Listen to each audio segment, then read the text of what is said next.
Hi friends and followers, ఎలా ఉన్నారు? మనమంతా సంతోషంగా ఆరోగ్యంగా ఉండాలని, ఆ శంకు చక్రధరుని చల్లని చూపులు మన అందరిపైన ఉండాలని, మనం చేసే ప్రతి పనిలోనూ ఆ సాయినాథుడి కరుణా కటాక్షాలు, దివ్యానుగ్రహం మనకు ఎల్లప్పుడూ తోడుగా ఉండాలని మీ అందరి తరపున నేను కూడా బాబా గారిని కోరుకుంటున్నాను.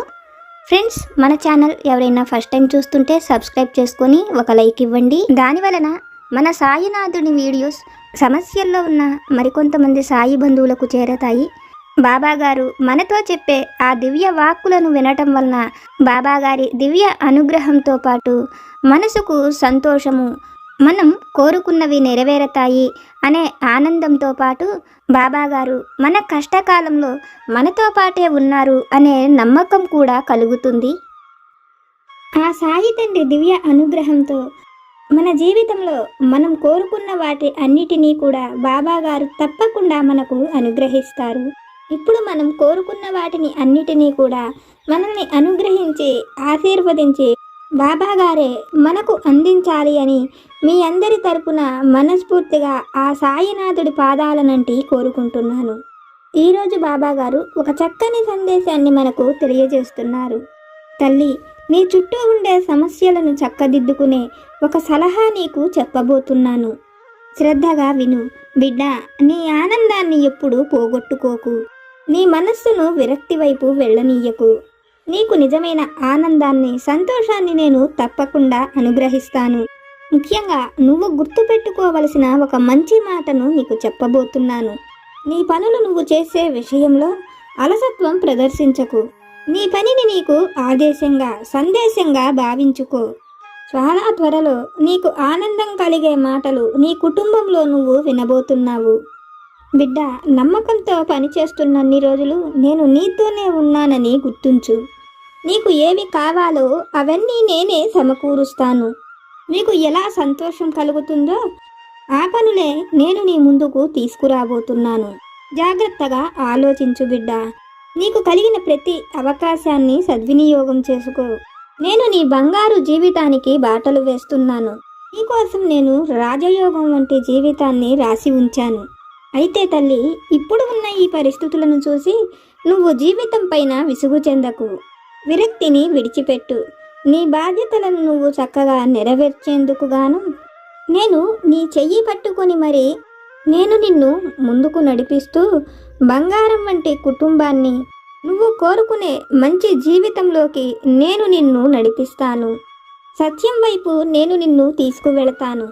నీ చేయి ఎటువంటి పరిస్థితులలోనూ నేను విడిచిపెట్టను అని బాబాగారు ఒక మంచి సందేశాన్ని మనకు అనుగ్రహించారు. మన ప్రతి ఒక్కరి జీవితాలలోనూ ఏదో ఒక కష్టం అనేది ఉంటుంది. ఆ కష్టాన్ని చూసినప్పుడు మనం జీవితం పైన విసుగు, విరక్తి చెందుతాము. అటువంటి ఆలోచనలతో మన బాధ్యతలను మనం సరిగ్గా నిర్వర్తించలేం. అటువంటి సమయంలో కూడా విసుగు చెందకుండా మన పనులను మనం సక్రమంగా నిర్వర్తించాలి అంటే సాయి సమర్థుల అనుగ్రహం మనపై నిండుగా ఉండాలి అని బాబాగారు మనకు తెలియజేస్తున్నారు. ఇటువంటి మంచి విషయాన్ని ఈరోజు బాబాగారు మనకు గుర్తు చేస్తున్నారు. బాబాగారు మనతో చెప్తున్న ఈ మాటలలోని పరమార్థాన్ని, సత్యాన్ని ఒక చక్కని కథ రూపంలో ఆ తండ్రి దయతో సాయినాథుడి దివ్య వాక్కుల ద్వారా విని తెలుసుకుందాం. పూర్వం వజ్రపురి నగరాన్ని శశిధరుడు అనే మహారాజు పరిపాలిస్తుండేవాడు. శశిధరుడికి కళావతి అనే చక్కటి భార్య ఉంటుంది. శశిధరుడితో కళావతికి వివాహమై 10 ఏళ్లు గడిచినప్పటికీ వాళ్ళకి సంతానం ఉండదు. ఆ విషయం తలుచుకున్నప్పుడల్లా కళావతికి ఎంతో బాధ కలుగుతుంటుంది. తన వల్ల తన భర్తకు సంతానం లేదని అతనికి మరొక వివాహం చెయ్యాలని ఆలోచిస్తుంది. కానీ ఆ రాజ్యపు నియమం ప్రకారం రాజైనా, సాధారణ మనుషులైనా ఎవరైనా సరే ఒకరిని వివాహం చేసుకున్న తర్వాత ఇంకా మరొకరిని వివాహం చేసుకోకూడదు. ఆ విషయమై కళావతికి మరింత బాధ కలుగుతుంటుంది. తన వల్ల మహారాజుకు సంతానం లేదని, తను ఒక వారసుడినైనా కనివ్వలేకపోతున్నానని బాధపడుతుంటుంది. ఆ బాధతో కళావతి ఒకరోజు ఉద్యానవనంలో తిరుగుతూ ఉద్యానవనం మధ్యలోకి వెళ్ళేటప్పటికీ అక్కడ ఒక ఎండిపోయిన చెట్టు కింద ఒక పెద్దవ్వ కూర్చొని కనపడుతుంది. కళావతిని చూసిన ఆ పెద్దవ్వ కళావతికి కలిగిన కష్టమేమిటని అడుగుతుంది. ఆమె తనకు కలిగిన కష్టాన్ని ఆ పెద్దవ్వతో చెప్తుంది. నీకు కలిగినది అంత పెద్ద సమస్య కాదని, తను చెప్పినట్లు చేస్తే ఆమెకు సంతానం కలుగుతారని చెప్తుంది. ఆ మాటలు వింటూనే కళావతికి ఎంతో సంతోషం కలిగి ఆమె ఏమి చెప్పినా చేస్తానని, తనకు బిడ్డలు కలిగి ఆ రాజ్యానికి ఒక వారసుడు ఉంటే చాలని కోరుకుంటుంది. అందుకు ఆ పెద్దవ్వ మహారాణితో, తల్లి, రేపు ఉదయం సూర్యోదయం సమయంలో నువ్వు పూజ చేసుకుని నీ ఇంట్లోని ఒక బంగారు పాత్రను తీసుకువచ్చి ఉద్యానవనం చివరలో ఈశాన్యం వైపు ఒక చిన్న గింజకు మొలక వస్తుంటుంది. భక్తి శ్రద్ధలతో సూర్యుడిని పూజించి బిడ్డనివ్వమని కోరి ఆ బంగారు పాత్రను సూర్యుడికి చూపిస్తూ ఆ పాత్రను ఆ మొలక మీద బోర్లించి వెళ్ళిపోమని, మరుసటి రోజు వచ్చి ఆ పాత్రను తీసి ఉంచేటప్పటికి తన ముందే ఆ చెట్టు ఎదిగి ఒక 2 పువ్వులను కాస్తుందని, వాటిల్లో తెల్ల పువ్వును తింటే మగపిల్లవాడు పుడతాడని, ఎర్రటి పువ్వు తింటే ఆడపిల్ల పుడుతుందని, అయితే ఏదైనా ఒక్క పువ్వు మాత్రమే తినాలని, 2వ పువ్వును తినవద్దని, కాబట్టి నీకు ఆడపిల్ల కావాలో మగపిల్లవాడు కావాలో ఆలోచించుకొని వాటిల్లోని ఒక పువ్వును తినమని కళావతితో చెప్పి అవ్వ అక్కడి నుంచి వెళ్ళిపోతుంది. అవ్వ చెప్పిన మాటలు విన్న కళావతి ఎంతో సంతోషంగా మరుసటి రోజు పొద్దున్నే అవ్వ చెప్పినట్లే ఒక బంగారు పాత్రను తీసుకువెళ్ళి సూర్యుడిని పూజించి ఆ తోట చివరన ఈశాన్యం వైపు మొలక వస్తున్న గింజపైన ఆ బంగారు పాత్రను బోర్లించి అక్కడి నుంచి కళావతి వెళ్ళిపోతుంది. మరుసటి రోజు పొద్దున్నే వచ్చి కళావతి ఆ బంగారు పాత్రను తీస్తుంది. ఆ పాత్రను తీసిన మరుక్షణమే ఆ మొలక మొక్కగా మారి దానికి ఎరుపు రంగు పువ్వు ఒకటి, తెలుపు రంగు పువ్వు ఒకటి కాస్తాయి. తెల్ల పువ్వును తింటే మగపిల్లవాడు కలుగుతాడని అవ్వ చెప్పిన మాటలు గుర్తుపెట్టుకున్న కళావతి రాజ్యానికి వారసుడు అవసరము అనే ఆలోచనతో తెల్ల పువ్వును తింటుంది. అయితే దాని పక్కనే ఉన్న ఎర్ర పువ్వు కూడా ఎంతో అందంగా కనపడుతుంటుంది. ఆ పువ్వును కూడా తింటే తనకు మరొక ఆడపిల్ల కూడా కలుగుతుంది అనే ఆలోచనతో కళావతి ఆ ఎర్ర పువ్వును కూడా తింటుంది. కొన్నాళ్లకు కళావతి గర్భవతి అవుతుంది. తనకు ప్రసవ సమయంలో మొదట ఎరుపు రంగు పాము పిల్ల పుడుతుంది. అయితే అక్కడ ఉన్న మంత్రసాని కానీ సేవకులు కానీ ఎవ్వరూ కూడా మహారాణికి మొదట పాము పిల్ల పుట్టిన విషయం గమనించరు. అయితే పురిటి నొప్పులతో అంతగా బాధపడుతున్న కళావతి మాత్రం మొదట తనకు పాము పిల్ల పుట్టిన విషయాన్ని చూసినా ఎవరితోనూ ఆ విషయాన్ని చెప్పదు. మనిషికి పాము పిల్ల పుట్టిందని అందరూ అసహించుకుంటారని ఆ సంగతిని మహారాజుతో కూడా చెప్పరు. మరి కొంతసేపటికి బంగారు వర్ణతో మెరిసిపోతున్న ఒక మంచి రాకుమారుడు పుడతాడు. తండ్రి అతని అందచందాలకు తగినట్లు అతనికి విజయుడు అని పేరు పెడతాడు. విజయుడి అందచందాలు చూసిన రాజ్యంలో వాళ్ళు కూడా మహారాణికి ఎంతో చూడచక్కటి బిడ్డ పుట్టాడని రాజ్యమంతా కూడా సంతోషిస్తూ ఉంటారు. విజయుడు అన్ని విద్యలలోనూ గొప్ప ప్రావీణ్యుడు అవుతాడు. విజయుడికి తగిన మంచి అమ్మాయిని చూసి వివాహం చేయాలనుకున్న మహారాజు విజయుడితో నీ కోసం స్వయంవరాన్ని ఏర్పాటు చేస్తానని, నీకు నచ్చిన రాకుమారిని ఎంచుకొని వివాహం చేసుకోమని చెప్తాడు. తండ్రి మాటలు విన్న విజయుడు తనకు ఆ విధంగా వివాహం చేసుకోవటం ఇష్టం లేదని, తన మనసుకు నచ్చిన అమ్మాయిని వెతికి వివాహం చేసుకుంటానని, దానికోసం రాజ్యంలో తిరిగి తనకు నచ్చిన అమ్మాయిని వివాహం చేసుకుంటానని చెప్తాడు. దానివలన అతనికి రాజ్య పరిపాలన కూడా తెలుస్తుందని చెప్తాడు. కొడుకు మాటలు విన్న తండ్రి కూడా ఆ మాటలకు సంతోషించి జయుడిని వెళ్ళిరమ్మనమని చెప్తాడు.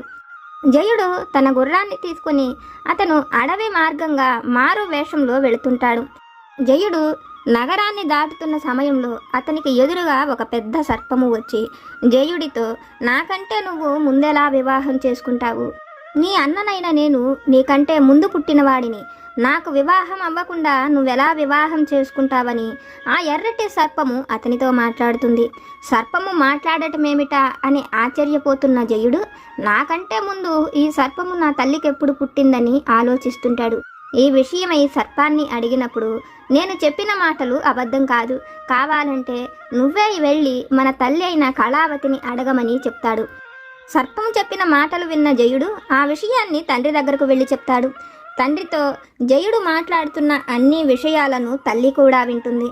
జయుడి మాటలకు కళావతి ఆ సర్పము చెప్పిన ప్రతి మాట నిజమేనని, తనతో ఆ పెద్దవ్వ చెప్పిన మాటలు అన్ని విషయాలు మహారాజు శశిధరుడితో చెప్తూ, మొదట తనకు పాము పుట్టిందని తెలిస్తే ప్రజలు మహారాజు అందరూ అసహించుకుంటారనే ఉద్దేశంతో ఆ విషయాన్ని చెప్పకుండా దాచి ఉంచానని కూడా చెప్తుంది.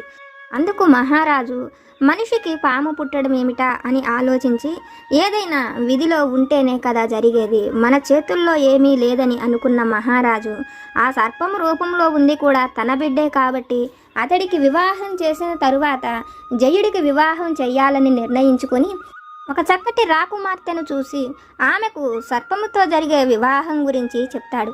అందుకు ఆ యువరాణి కూడా తాను ఒక మానవకాంత అయ్యుండి కూడా సర్పాన్ని చేసుకునేందుకు తనకు ఏ భయము లేదని, తను అందరిలాంటి సామాన్య స్త్రీ కాదని, తను ఒక గొప్ప రాకుమార్తెనని చెప్పి ఆమె ఆ సర్పాన్ని వివాహం చేసుకుంటుంది. రాకుమార్తె ధైర్యానికి అందరూ కూడా సంతోషపడతారు. వివాహం జరిగిన సాయంత్రానికి రాకుమార్తె గదిలోకి వెళ్ళిపోతుంది. అయితే మరుసటి రోజు పొద్దున్నే ఆ గదిలో నుంచి రాకుమార్తె రాదు. అక్కడ సర్పం కూడా ఉండదు. అది చూసిన వాళ్ళందరికీ ఆ గదిలో ఏం జరిగిందో అర్థమైపోతుంది. ఆ సర్పమే రాకుమార్తెను మింగేసిందని అక్కడ ఉండే వాళ్ళ ద్వారా రాజ్యమంతా కూడా తెలుస్తుంది. కొద్ది రోజులు గడిచిన తర్వాత జయుడు మళ్ళీ వివాహం చేసుకోవడం కోసం రాజ్య పర్యటన కోసం బయలుదేరతాడు. ఆ సర్పం జయుడికి ఎదురుగా వచ్చి, నాకంటే చిన్నవాడివైన నువ్వు నాకు వివాహం కాకుండా ఎలా వివాహం చేసుకుంటావు? నాకు వివాహం చేసుకుని నేను సంతోషంగా ఉంటేనే నువ్వు కూడా వివాహం చేసుకోగలవని, లేని పక్షంలో నేను నిన్ను సంతోషంగా ఉండనివ్వనని ఆ పాము జయుణ్ణి బెదిరిస్తుంది. పామును ఏమైనా చేద్దామంటే అతను తన తోబుట్టువే కాబట్టి జయుడు ఏమీ చెయ్యలేకపోతుంటాడు. ఈ విషయాన్ని అంతఃపురానికి వచ్చి తండ్రితో చెప్తాడు. శశిధరుడు జయుడి పరిస్థితి చూసి బాధపడుతుంటాడు. జయుడికి వివాహం ఎలా చెయ్యాలో శశిధరుడికి కొంచెం కూడా అర్థం కాదు. ఎలాగైనా మళ్ళీ ఆ సర్పం రూపంలో ఉన్న అతనికి వివాహం చేసి తరువాత జయుడికి కూడా వివాహం చెయ్యాలని ఆలోచించిన మహారాజు తన రాజ్యమంతా కూడా చాటింపు వేయిస్తాడు. సర్పరూపంలో ఉన్న తన పెద్ద కొడుకును వివాహం చేసుకున్న వాళ్ళకి అర్ధరాజ్యం ఇచ్చి పట్టాభిషేకం చేస్తానని చెప్తాడు. మహారాజు చాటింపు విన్న తరువాత కూడా సర్పాన్ని చేసుకునేందుకు ఎవరూ ముందుకు రారు. వివాహం చేసుకున్నటం వలన వాళ్లను ఆ పాము మింగేస్తుందని, వాళ్ళు ఒక్క పూట కూడా బతికుండరని ఆ రాజ్యంలో ఉన్న వాళ్ళందరికీ తెలుస్తుంది. దానివలన ఎవ్వరూ ఆ సర్పాన్ని చేసుకునేందుకు రారు. ఒకరోజు శశిధరుడు తన రాజ్యంలోని ప్రజల మంచి చెడులను తెలుసుకోవాలనుకొని మారు వేషంలో ఆ రాజ్యంలో పర్యటన చేస్తుంటాడు. అతను ఆ విధంగా రాజ్యమంతా తిరుగుతూ ఒక కుమ్మరి ఇంటి దగ్గరకు వెళతాడు. ఆ సమయంలో ఆ కుమ్మరివాడు తన ఇంట్లో ఉండడు. అతని పెద్ద కూతురు నాగవల్లి, రెండో కూతురు శ్రీవల్లి మాత్రమే ఇంట్లో ఉంటారు. నాగవల్లి చూడడానికి ఎంతో చక్కగా అందచందాలతో పాటు తనకు ఓర్పు సహనము కూడా ఉంటుంది. శశిధరుణ్ణి చూసిన ఆమెకు మహారాజని తెలియదు. అలిసిపోయిన ఆ వ్యక్తి వాళ్ళ ఇంటి అరుగు మీద కూర్చున్నాడనుకొని ఆ పెద్దతనుని లోపలకు పిలిచి అతనికి తాగేందుకు అంబలిని ఇచ్చి ఎన్నో సేవలు చేస్తూ, ఈ ఎండ పట్టున మీరు ఎక్కడికి వెళతారు? కాసేపు ఇక్కడే ఉండండి, సాయంత్రం చల్లబడిన తర్వాత మీ ఇంటికి వెళ్ళవచ్చని అతనితో చెప్తుంది. ఆమె మాటలు విన్న శశిధరుడికి నాగవల్లి ఎంతో చక్కటిది, ఆమెను తన కొడుకు ఇచ్చి వివాహం చేస్తే అతను సంతోషంగా ఉంటాడని ఆలోచించి నాగవల్లిని తన కొడుకు ఇచ్చి వివాహం చేస్తానని అతని తండ్రి వచ్చాక చెప్తాడు. అందుకు అతను కూడా సంతోషంగా ఒప్పుకొని తన కొడుకు ఎవరని అడుగుతాడు. ఆ మాటలకు అతను, నేను మామూలు వ్యక్తిని కాదు, ఈ దేశానికి మహారాజునని చెప్పడంతోనే కుమ్మరివాడు భయపడుతూ, నీ కొడుకు అంటే ఆ సర్పమే కదా, అతనికి ఇచ్చి వివాహం చేసే కంటే నా కూతురికి వివాహం చెయ్యకుండా నా ఇంట్లోనే ఉంచుకోవటం మేలని, ఈ వివాహానికి తాను ఒప్పుకోనని చెప్తాడు. ఆ మాటలకు మహారాజుకు ఎంతో కోపం కలిగి, నువ్వు నా రాజ్యంలో ఉన్నావు, నీ కూతురు తప్పకుండా నా ఇంటికి కోడలవుతుందని, ఇంకొక 4-5 రోజుల్లో ఈ వివాహం జరిగి తీరుతుందని, ఈ రాజు ఆజ్ఞగా మీరంతా కూడా పాటించాలని, ఈ వివాహం జరగకపోతే మీరు ఎవ్వరూ ప్రాణాలతో ఉండరని చెప్పి మహారాజు అక్కడి నుంచి వెళ్ళిపోతారు. మహారాజు మాటలు వింటూనే నాగవల్లి మొదట ఆ సర్పాన్ని చేసుకునేందుకు భయపడిన తన తలరాత అదేననుకుని తండ్రికి ధైర్యాన్ని చెప్పి ఆ వివాహాన్ని చేసుకునేందుకు ఒప్పుకుంటుంది. వివాహానికి 4 రోజులు ముందుగానే శశిధరుడు నాగవల్లిని ఆమె కుటుంబంతో సహా తీసుకువచ్చి మహారాణి ఉండే అంతఃపురం వైపు ఉంచుతాడు. తనకు కాబోయే వివాహాన్ని తలుచుకుంటూ బాధపడుతున్న నాగవల్లి మహారాణి ఉద్యానవనంలోకి వెళుతుంది. ఆ ఉద్యానవనంలో తిరుగుతున్న నాగవల్లికి కళావతికి కనపడినట్లే అదే చెట్టు కింద ఒక పెద్దవ్వ కనపడుతుంది. ఆ పెద్దవ్వ నాగవల్లిని చూస్తూ విచారంగా ఉన్నావు ఎందుకని అడుగుతుంది. అందుకు నాగవల్లి తనకు సర్పంతో జరిగే వివాహం గురించి ఆ పెద్దవ్వతో చెప్తుంది. నాగవల్లి మాటలు విన్న పెద్దవ్వ, ఈ చిన్నపాటి విషయానికే నువ్వు దిగులు పడాలా? నేను చెప్పినట్లు చెయ్యి, నిన్ను ఆ సర్పము ఏమీ చెయ్యలేదని, నేను చెప్పిన వాటిని నీకు కావాలని మహారాజును అడగమని, పెళ్లికి గాను 10 పరికిణీలను కోరుకో. కార్యపు గదిలో ఒక తొట్టెలో సున్నపు నీరు, ఒక తొట్టెలో పాలు ఉంచమని చెప్పు. ఆ సున్నపు నీళ్లలో 10 పేనుబెత్తాలను నానబెట్టి ఉంచమని, నేను చెప్పిన వాటిని నువ్వు మహారాజుకు చెప్పి తెప్పించుకోమని చెప్తుంది. ఆ మాటలు వింటున్న నాగవల్లి, వాటితో నాకేం పని, వాటి వలన నాకు కలిగే ఉపయోగం ఏమిటని అడుగుతుంది. అందుకు ఆమె, పాము 2-3 కుబుసాల కంటే ఎక్కువ విడవలేదు. ఆ తర్వాత విడవాలి అంటే అది ఎన్నో ఇబ్బందులు పడుతుంది. నిన్ను ఆ పాము వస్త్రాలతో మింగలేదు. నీ ఒంటి మీద ఉన్న వస్త్రాలను తీయమన్నప్పుడల్లా దానిని కూడా నువ్వు కుబుసం విడవమను. అలా అది 7-8 కుబుసాలు విడిచేటప్పటికి నీరసపడిపోతుంది. అయితే అది ఆ కుబుసాలు విడిచేందుకు అంత తేలిగ్గా ఒప్పుకోదు. నిన్ను భయపెట్టాలని చూస్తుంది. నువ్వు మాత్రం ఏ మాత్రము భయపడకు. భయపడితే అది నిన్ను ప్రాణాలతో బతకనివ్వదని, అలా కుబుసాలన్నీ విడిచి తరువాత విడవలేని పరిస్థితుల్లో ఉన్నప్పుడు ఆ సున్నపు నీళ్లల్లో నానబెట్టిన కర్రలతో ఆ పామును చచ్చేంత వరకు బాధమని, ఆ తరువాత ఆ నెత్తురు ముద్ద మొత్తాన్ని తీసి పాలల్లో పడేసి కడగమని, ఆ తరువాత జరిగేదేమిటో చూడమని చెప్తుంది. అవ్వ చెప్పిన ప్రతి మాటలు గుర్తు పెట్టుకొని తనకు కావాల్సిన వాటిని ఇస్తే ఆ వివాహం చేసుకుంటానని చెప్తుంది. వివాహం చేసుకునేందుకు తనకు ఏవి కావాలన్నా ఇస్తానని చెప్పిన మహారాజు ఆమె కోరిన వాటిని అన్నిటినీ కూడా ఇస్తాడు. ఆ వివాహం అయిన తరువాత పాము తన దగ్గరకు వచ్చి ఆమెను ఆ వస్త్రాలను తీయమని చెప్తుంది. అయితే అవ్వ చెప్పిన మాటలు గుర్తు పెట్టుకున్న నాగవల్లి పాముకు ఏమాత్రము భయపడకుండా తను ఒక జత వస్త్రాలను తీసినప్పుడు ఆ పామును కూడా తన ఒంటి మీద ఉండే వస్త్రాలు అంటే కుబుసాన్ని విడవమని చెప్తుంది. నాగవల్లి చెప్పినట్లుగానే మొదట ఆ విషయానికి పాము ఒప్పుకుంటుంది. నాగవల్లి తీసిన వెంటనే ఇది కూడా 3 కుబుసాలు వెంటనే విడవగలుగుతుంది. ఆ తర్వాత మిగిలిన కుబుసాలను విడవడం కోసం ఆ పాము ఎంతో కష్టపడుతుంటుంది. తను గోడలకి చెట్లకి రాసుకుంటూ వెళ్ళిపోతుంటుంది. ఆ సమయంలో ఆ చెట్లు గోడలు తన ఒంటికి రాసుకుంటూ ఒళ్ళంతా కూడా నెత్తురు ముద్దగా మారిపోతుంటుంది. అయితే అవ్వ చెప్పిన విషయం గుర్తుపెట్టుకున్న నాగవల్లి ఆ పాము మీద కొంచెం కూడా దయ చూపించకుండా ఆ 8 కుబుసాలు విడిచిన తర్వాత సున్నపు నీళ్లలో నానబెట్టిన పేనుబెత్తాలను తీసుకొని పడిపోయి ఉన్న పామును కొంచెం కూడా జాలి చూపించకుండా కర్రలన్నీ ఇరిగిపోయేంత వరకు కొడుతుంది. అవ్వ చెప్పినట్లుగానే ఆ నెత్తురు ముద్దగా ఉన్న పామును తీసి పాలల్లో వేసి కడుగుతుంది. అందులో నుంచి బంగారు కలరు రాకుమారుడు పైకి వస్తాడు. అది చూసిన నాగవల్లికి ఆశ్చర్యం కలుగుతుంది. రాకుమారుడు మాత్రం నాగవల్లి వైపు చూసి చిరునవ్వు నవ్వుతూ అతను అప్పటి వరకు ఎంతో అలసిపోయిన వాడిలాగా వెళ్ళి ప్రశాంతంగా నిద్రపోతాడు. నాగవల్లి కూడా నిద్రపోతుంటుంది.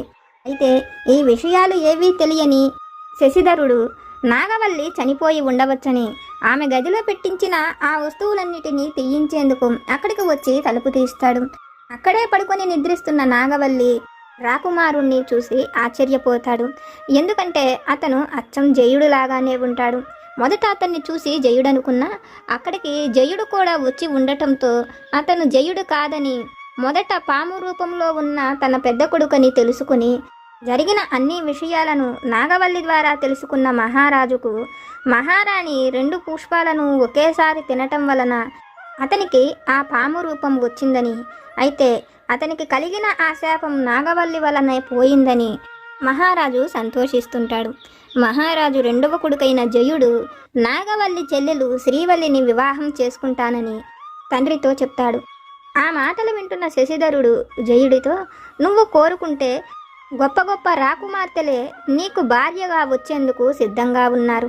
అటువంటిది నువ్వు ఒక సాధారణ స్త్రీని వివాహం చేసుకోవటం ఏమిటని అడిగినప్పుడు ఆ తండ్రితో, ఒక సాధారణ స్త్రీ అయిన నాగవల్లి నా అన్నకు శాప విమోచనాన్ని కలిగించింది. సాధారణ స్త్రీ అయిన ధైర్యశాలి ఆలోచన కలిగిన వాళ్ళను వివాహం చేసుకుంటే మన జీవితాలు సంతోషంగా ఉంటాయని నాగవల్లి ఆ విషయాన్ని నిరూపించిందని, నాగవల్లి చెల్లెలు కూడా ఎంతో తెలివైనది కాబట్టే ఆమెను నేను వివాహం చేసుకోవాలనుకుంటున్నానని ఆ విషయాన్ని తండ్రితో చెప్తాడు. జయుడి మాటలు విన్న తండ్రి కూడా ఈ విషయానికి అవునని చెప్పి జయుడికి శ్రీవల్లిని ఇచ్చి వివాహం చేస్తాడు. అయితే ఇదంతా చూస్తున్న నాగవల్లి తండ్రికి ఏ దేవతో తన బిడ్డల జీవితానికి బంగారు బాట వేసేందుకు ఆ పెద్దవ్వ రూపంలో వచ్చిందని, తన బిడ్డల నుదుటన రాజయోగాన్ని రాసి ఉంచాడని సంతోషిస్తాడు. తల్లి, ఇది విన్న నీకు నేనేమి చెప్పాలనుకుంటున్నానో అర్థమైంది కదా. నువ్వు కోరుకునే సంతోషకరమైన జీవితాన్ని తప్పక పొందుతావు. నువ్వు కోరుకుంటున్న ఉద్యోగమైనా, నీ భర్తతో సంతోషకరమైన జీవితమైన, బిడ్డలైనా, తల్లి నువ్వు కోరుకునేది ఏదైనా పొందేలా నీ జీవితానికి బంగారు బాటను వేసే ఉంచాను. నీకు కలిగిన కష్టాలను, సమస్యలను తలుచుకుంటూ బాధపడకు. నమ్మకంతో, ఓర్పు, సహనాన్ని కలిగి ఉండు.